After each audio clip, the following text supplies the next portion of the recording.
It's the Real News Network. I'm Sharmini Pires coming to you from Baltimore. Due to late debt payments, credit rating agencies downgraded Venezuela's debt last week. Meanwhile, the finance minister of Russia announced it is providing Venezuela with $3 billion in new credit, so it can make the outstanding debt payments in time and not fall into default. Part of Venezuela's credit crunch is traceable to U.S. financial sanctions, which make it practically impossible for Venezuela to restructure its outstanding debt because U.S. investors are now prohibited from trading in Venezuelan bonds.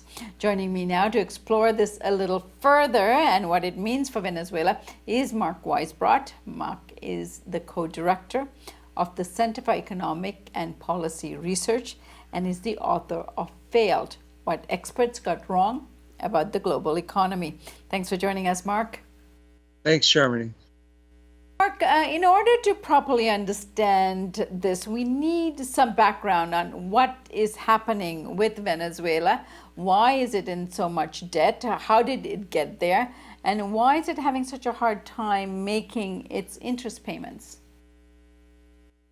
Well, the economy's been in decline now for 4 years.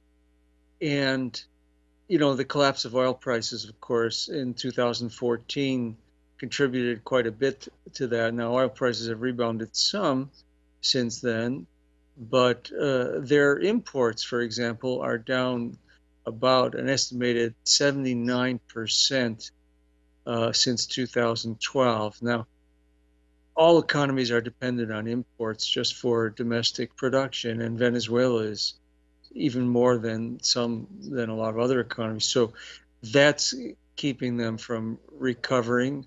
Their inflation is running right now at an annual rate of probably around 1,000% if you look at the last few months. And so you have a crisis that has been going on for quite a while now.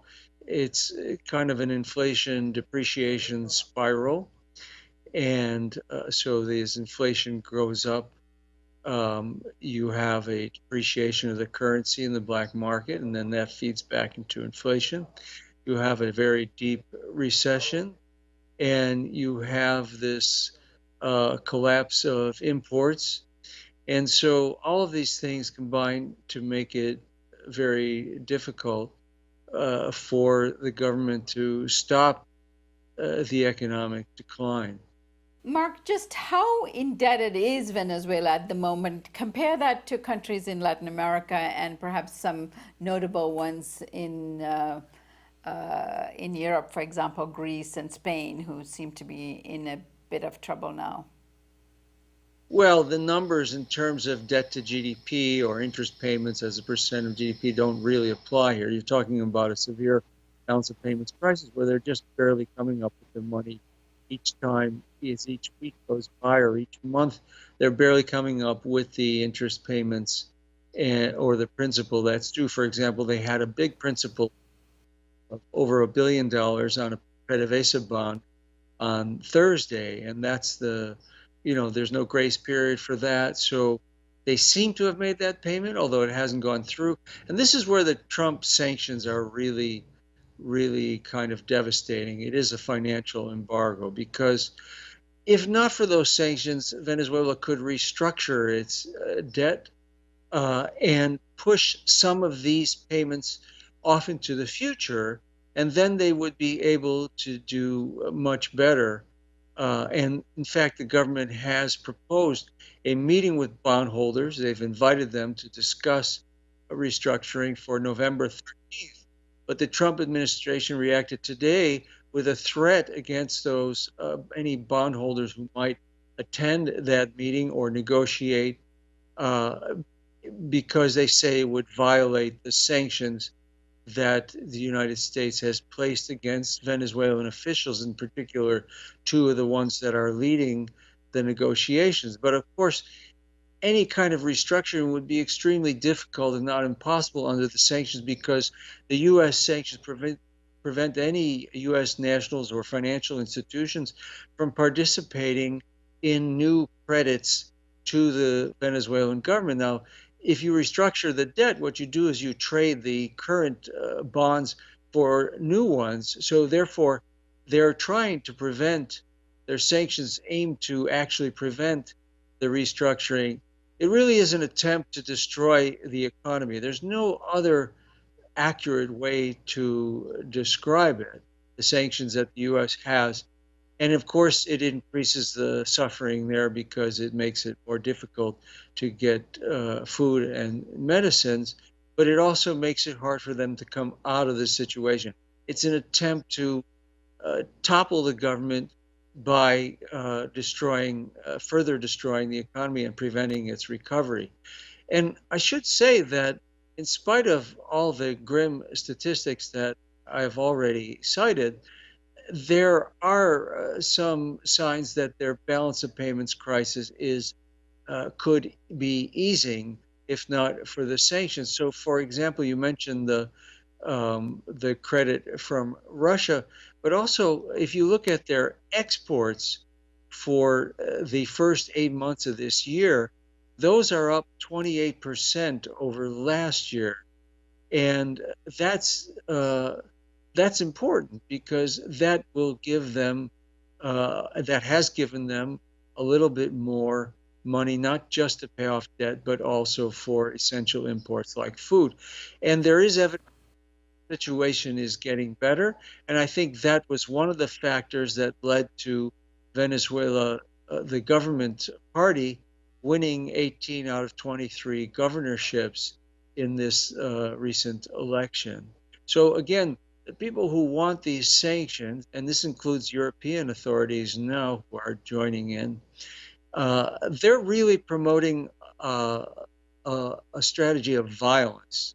I don't I don't think it's an exaggeration at all to say that. In other words, they don't want an electoral, or they're not waiting for an electoral or any kind of negotiated solution, even though the vast majority of the country, 69% of the country, in the latest poll said that they want the government and the opposition to sit down and talk again.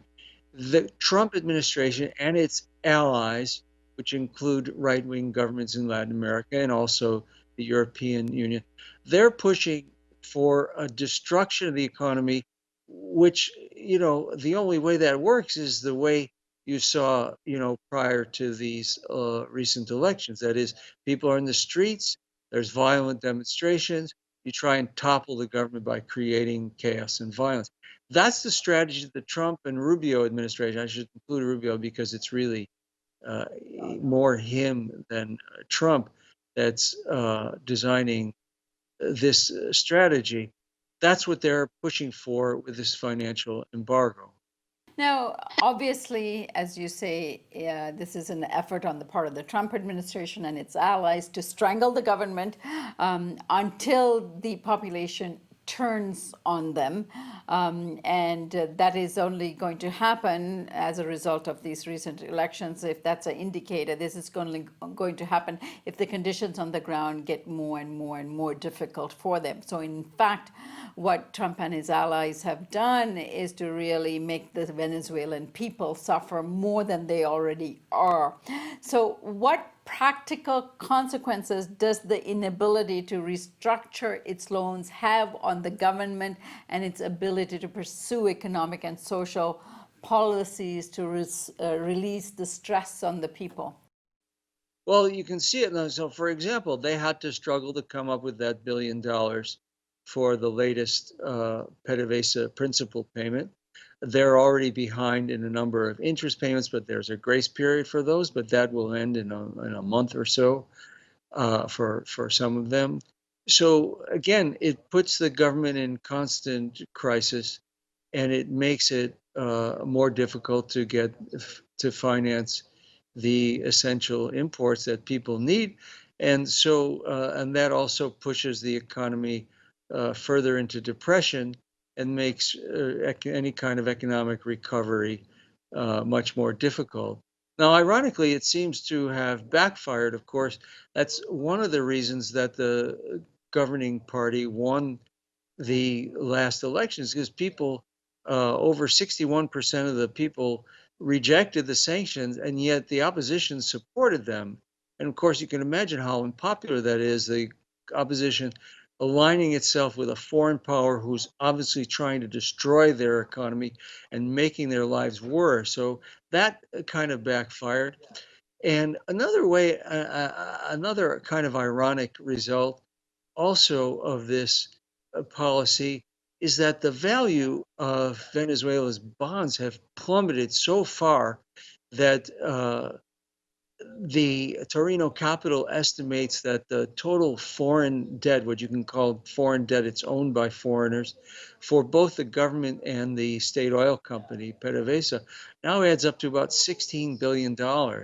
Now, the government, if it could get that cash, it could buy them back, buy these bonds out, and that would be the end of their debt. And of course, Russia or China could easily finance that. And so there was some speculation in the media. I don't know if I would agree with it, but again, it's a possibility that the reason that the government is announcing a proposed restructuring and having this meeting on November 13th and leaving in charge for this meeting two people who are under U.S. sanctions, which makes it very difficult to have the restructuring, is to create the impression of the possible default in order to buy back some of those bonds very cheaply, or all of them. I don't see where they get the cash for that, but that could be done. President Correa did something similar back in 2007.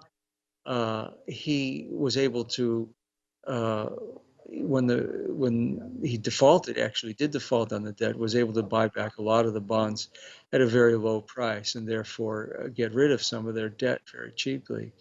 About a third of their foreign debt was gone. And so I think that would be one solution to the debt crisis, if the government could somehow come up with this kind of cash.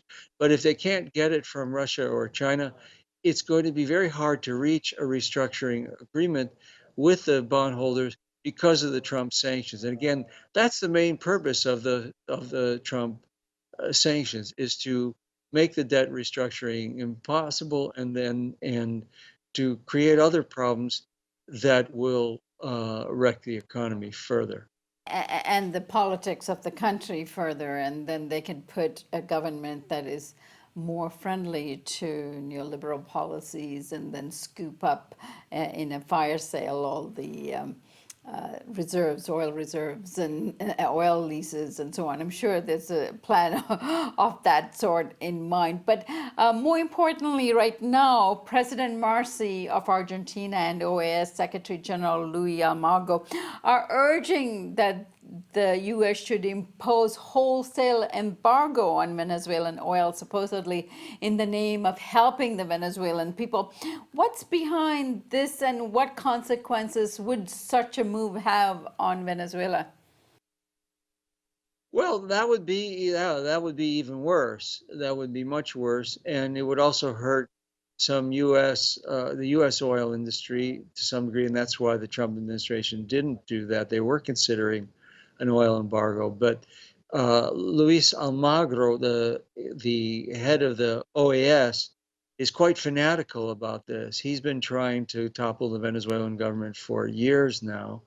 And, it is quite outrageous, the head of what is supposed to be a multilateral organization campaigning in this way against a member state. He can't get the votes in the assembly to support this. So he himself has made it his mission to support the Trump administration and its right-wing allies. President Macri of Argentina, of course, is a longtime U.S. ally and shares the right-wing political agenda of the United States in South America. So they've really, at least temporarily, destroyed the OAS as a multilateral organization. It's now more like more comparable to, say, the IMF, where it's run by the United States and its allies, as opposed to being an actual multilateral organization. But not completely. I mean, one reason they still have, each country has a vote. And so that's why the body itself has not endorsed these sanctions. It's just that Almagro is using his position as the Secretary General as much as he can to campaign for the destruction of the Venezuelan economy and the overthrow of that government. All right, Mark, I imagine we're going to be talking about this soon. We'll be looking for you on the 13th of November. Thank you so much. Thank you. And thank you for joining us here on the Real News Network.